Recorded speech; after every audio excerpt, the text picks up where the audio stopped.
Welcome to Time News Studios.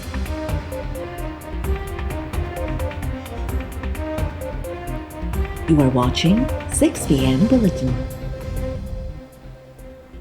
हर शइ कर्ज़ वठी करे रहिया आहियूं, माली गुंजाइश मौजूब ई रिलीफ ॾेई सघूं था। नाणे वारे वज़ीर मोहम्मद औरंगज़ेब जी इस्लामाबाद में पोस्ट बजट प्रेस कॉन्फ्रेंस। नाणे वारे वज़ीर चयो त ख़सारे सबबि हर शइ कर्ज़ वठी करे रहिया आहियूं। महांगाई जो शरह अञा बि 7.5% आहे। असांजी ज़िम्मेवारी आहे त वफ़ाक़ी ख़र्चनि खे घटि कयूं। हाणे कानून साज़ी तरफ़ वेंदासीं। टैक्सिस लागू करण लाइ कानूननि में तरमीम कंदासीं। टैक्सिस लागू न करे सघियासीं त 500 अरब रुपयनि जा इज़ाफ़ी क़दम खणणा पवंदा। नाणे वारे वज़ीर मोहम्मद औरंगज़ेब चयो त नंढनि घरनि जे लाइ कर्ज़ स्कीम जल्द मुतारिफ़ कराइण वञी रहिया आहियूं। असां सूबनि जी मुशावरत खां सवाइ कुझु न कंदासीं। ख़र्च ऐं रेवेन्यू बाबति समूरनि सूबनि सां गॾियल मुशावरत सां शयूं हली रहियूं आहिनि।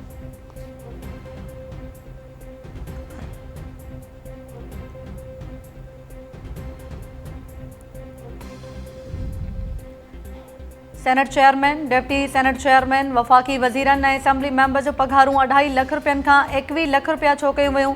पोस्ट बजट प्रेस कॉन्फ्रेंस में सहाफ़ी जो नाणे वारे वज़ीर खां सवाल। नाणे वारे वज़ीर जवाबु ॾिनो त इहो ॾिसो त वज़ीरनि ऐं पार्लियामेंटेरियन जूं पघारूं आख़िरी भेरो कॾहिं वधियूं हुयूं। वज़ीरनि जी पघारुनि में आख़िरी भेरो 2016 में वाधि थी हुई। सरकारी मुलाज़िमनि जी पघारुनि में वाधि थिए थी त वज़ीरनि जी बि वधणु घुरिजे। जेकॾहिं हर साल पघार वधंदी रही त हिकु भेरो वधण जी ॻाल्हि न थिए। इहो ज़रूरु ॾिसो त वज़ीरनि ऐं पार्लियामेंटेरियन जे पघारुनि खे कॾहिं एडजस्ट कयो वियो हो। मां कंहिं शइ खे मथे वञण बाद हेठि वेंदे नाहे ॾिठो।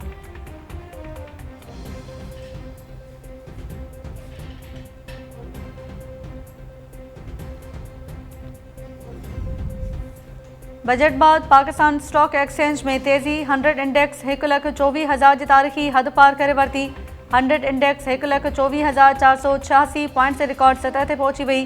केस 100 इंडेक्स में 2056 पॉइंट से वाध बाद 1,24,461 पॉइंट से सतह अबूर कई। कारोबार दौरान 466 कंपनियुनि जे शेयर जी ॾे वरिती। 311 कंपनियुनि जे शेयर जी क़ीमतनि में वाधि थी। 141 कंपनियुनि जी क़ीमतनि में लात ॾिठी वई। 14 कंपनियुनि जे शेयर जूं क़ीमतूं मुस्तहकम रहियूं।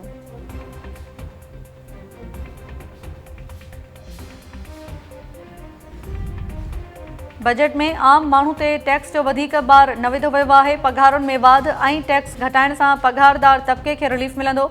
वज़ीर आज़म शहबाज शरीफ़ स्टॉक मार्केट जे बुलंद तरीन सतह ते पहुचण ते इत्मीनान जो इज़हार कंदे चयो त स्टॉक मार्केट में तेज़ी सीड़पकारनि ऐं कारोबारी शख़्सियतुनि जे अवाम दोस्त बजट ते एतमाद जो इज़हार आहे।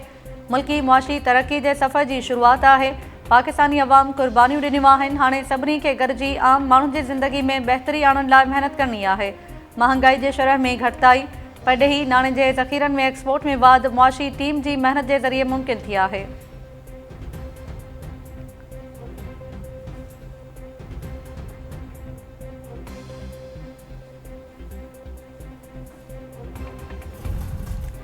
कश्मीर ऐं पाणी समेत समूरा मसइला ॻाल्हियुनि ज़रिए हल करे सघजनि था। भारत खां मुतालबो कयूं था त पंहिंजे पॾेही पॉलिसी मां दहशतगर्दी खे हथियार तौरु इस्तेमालु करण जी पॉलिसी ख़तमु करे।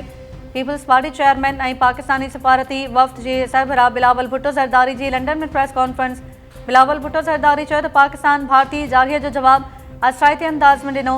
Army chief general Asim Munir खे जंग दौरान बहितरीन हिकमत अमली ठाहिण ते फील्ड मार्शल जो एज़ाज़ी उहिदो ॾिनो वियो, जेको संदसि ख़िदमतनि जो एतिराफ़ आहे।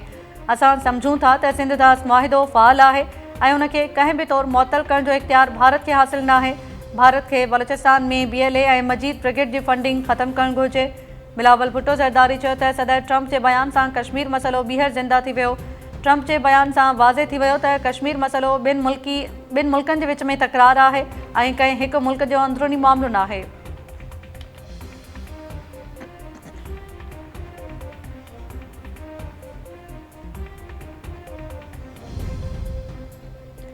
इस्लामाबाद हाई कोर्ट जे जज जी मोकल सबबि 190 मिलियन पाउंड केस में PTI बानी ऐं संदसि घरवारी बुशरा बीबी जी सज़ा मुअतली जी दरख़्वास्तुनि ते ॿुधणी न थी सघी।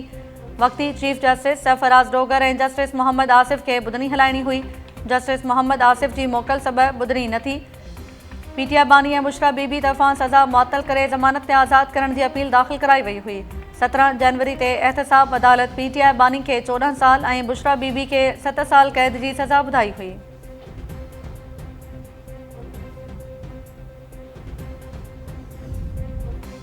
पीटीआई बानी एहतजाजी तहरीक के हवाले से पंहिंजी तैयारी मां मुतमइन है। हाणे तहरीक रुकजी नथी सके, असां लाइ समूरा दरवाज़ा बंद किया विया आहिनि। पीटीआई बानी जी भेण अलीमा ख़ान जूं इस्लामाबाद हाई कोर्ट ॿाहिरियां मीडिया सां ॻाल्हियूं। अलीमा ख़ान चयो त असांखे पीटीआई बानी जी आज़ादी नज़र नथी अचे। हाणे पीटीआई क़यादत जी तरफ़ ॾिसंदासीं त कहिड़ी तरह बानी खे आज़ादु करायो वेंदो। बैरिस्टर गौहर चयो त हिकु जज साहब मोकल ते इन करे केस जी ॿुधणी नथी। बानी जी आज़ादी जल्द थींदी। सियासी इख़्तिलाफ़ घणा थी विया, उन्हनि खे नफ़रतुनि ऐं दुश्मननि में न बदिलायो। जिन जो इंसाफ़ ते केस ठहे थो, उन्हनि खे इंसाफ़ ॾेई मुल्क खे अॻिते वधणु ॾिनो वञे।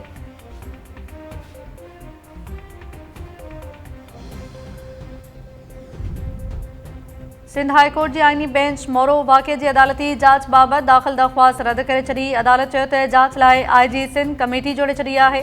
दरख़्वास्त गुज़ार जे वकील चयो त पुलिस ऐं सिंध हुकूमत मिलियल आहिनि। अदालत सिंध हुकूमत खे कमेटी बाबति जांच कराइण जी हिदायत कंदे दरख़्वास्त गुज़ार खे चयो त मुतमइन न थियो त ॿीहर अपील लाइ अचो। दरख़्वास्त ते ॿुधणी जस्टिस KK आगा ते ॿधल ॿ रुकनी आइनी बेंच हलाई। मोरो वासी कुर्बान लगारी दरख़्वास्त दाख़िल कराई हुई।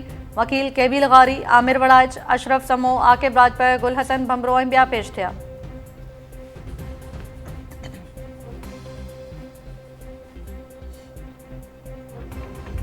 मां जे चकर में वरी तूं न हलियो वञे त मूं एतिरा टुकर कंदुसि न एतिरो तुंहिंजो पोस्टमार्टम बि कोन थींदो। असां त घरो छॾे वेंदासीं, पर तव्हां जान में ई तव्हांखे जान ई छॾाईंदासीं तव्हांखे। इहो अॼु बि तोखे ॿुधाए छॾियां थो पठाण जी दुश्मनियूं ख़राबु आहिनि। ऐं ॾिसां थो कीअं थो घुसी करे त कीअं थो हले शहर में कराची में। जो तुंहिंजा टुकर एतिरा कंदुसि न कि कांग कीड़ा मकोड़ा खाईंदा। घारो में मक़तूल नौजवान के भाउ के जवाबदार जो धमकियूं। 15 महीना अॻु क़त्ल थियल अब्दुल ख़ालिक कुरैशी के भाउ मखतूम आबिद के जवाबदार सादिक पठान पारां धमकियूं ॾियण वारी ऑडियो वायरल थी वई। ऑडियो कॉल में जवाबदार आबिद पठान मक़तूल के भाउ के धमकी ॾिनी त संदसि लाश गभा गभा करे छॾींदो। मक़तूल के भाउ मखतूम आबिद चयो त भाउ के क़त्ल में मुलविस जवाबदार सादिक पठान धमकियूं ॾेई रहियो आहे। पुलिस खेसि गिरफ़्तार करण लाइ तयारु न आहे। पुलिस रुगो हिकु जवाबदार राशिद पठान के गिरफ़्तार कयो आहे। सादिक पठान ऐं आदम मला आज़ाद घुमी रहिया आहिनि। जवाबदारनि खे गिरफ़्तार करे तहफ़ुज़ फ़राहम करण जो मुतालबो।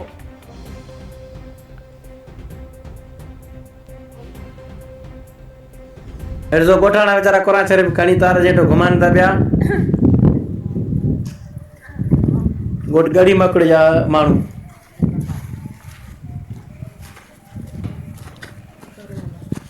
बाबा ही जुरानी शरीफ़ खां असांजी लाइन थी अचे, उतां वठी करे असां क़ुरान शरीफ़ घुमाए आया आहियूं।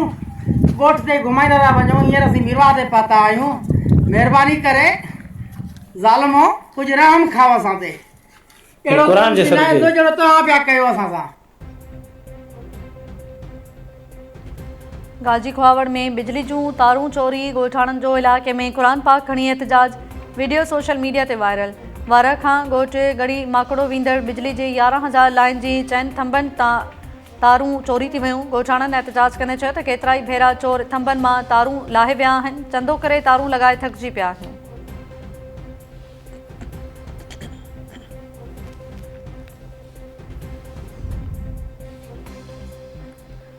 ऐं कोठड़ी में सिंधु दरिया के किनारे ॿेड़ी ते ठहियल मुहाणे जो मुजस्समो चोरी थी वियो। मुहाणे जो मुजस्समो केतिरनि ई सालनि खां सिंधी सक़ाफ़त ऐं मलाहनि जी जिदोजहद जी अलामत तौरु ॿेड़ी ते रखियल हो।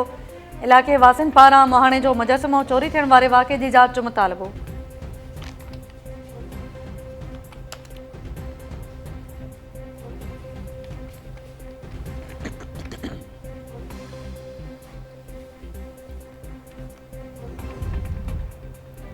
ऐं सिंध जो अॻूणो चीफ सेक्रेटरी KB रिंद लाडाणो करे वियो। KB रिंद अदालत सबबि सकरन में लाडाणो करे वियो। अॻूणे चीफ सेक्रेटरी जी जनाज़े नमाज़ कुझु देरि में सकरन में अदा कई वेंदी। नाज़रीन, अव्हांखे ॿुधायूं सिंध जो अॻूणो चीफ सेक्रेटरी KB रिंद लाडाणो करे वियो आहे। KB रिंद अदालत सबबि सकरन में लाडाणो करे वियो। अव्हांखे ॿुधायूं पिया सिंध जो अॻूणो चीफ सेक्रेटरी KB रिंद लाडाणो करे वियो आहे। अॻूणे चीफ सेक्रेटरी जी जनाज़े नमाज़ कुझु देरि में सकरन में अदा कई वेंदी। अव्हांखे ॿुधायूं पिया नाज़रीन सिंध जो अॻूणो चीफ सेक्रेटरी KB रिंद लाडाणो करे वियो आहे। KB रिंद अदालत सबबि सकरन में लाडाणो करे वियो। KB रिंद 2002 खां 2003 ताईं चीफ सेक्रेटरी सिंध रहियो। अव्हांखे ॿुधायूं पिया नाज़रीन सिंध जे अॻूणे चीफ सेक्रेटरी KB रिंद जी जनाज़े नमाज़ अदा कई वई आहे। सिंध जो अॻूणो चीफ सेक्रेटरी KB रिंद लाडाणो करे वियो। KB रिंद अदालत सबबि सकरन में लाडाणो करे वियो आहे। अॻूणे चीफ सेक्रेटरी जी जनाज़े नमाज़ सखरन में अदा कई वई। KB रिंद साल 2002 खां 2003 ताईं चीफ सेक्रेटरी सिंध रहियो। अवांखे ॿुधायूं पिया नाज़रीन, सिंध जो अॻूणो चीफ सेक्रेटरी KB रिंद लाॾाणो करे वियो आहे। KB रिंद अलालत सबबि सखरन में लाॾाणो करे वियो। अॻूणे चीफ सेक्रेटरी जी जनाज़े नमाज़ सखरन में अदा कई वई आहे। KB रिंद साल 2002 खां 2003 ताईं चीफ सेक्रेटरी सिंध रहियो। सिंध जो अॻूणो चीफ सेक्रेटरी KB रिंद लाॾाणो करे वियो आहे। अॻूणे चीफ सेक्रेटरी जी जनाज़े नमाज़ सखरन में अदा कई वई आहे। KB रिंद साल 2002 खां 2003 ताईं चीफ सेक्रेटरी सिंध रहियो।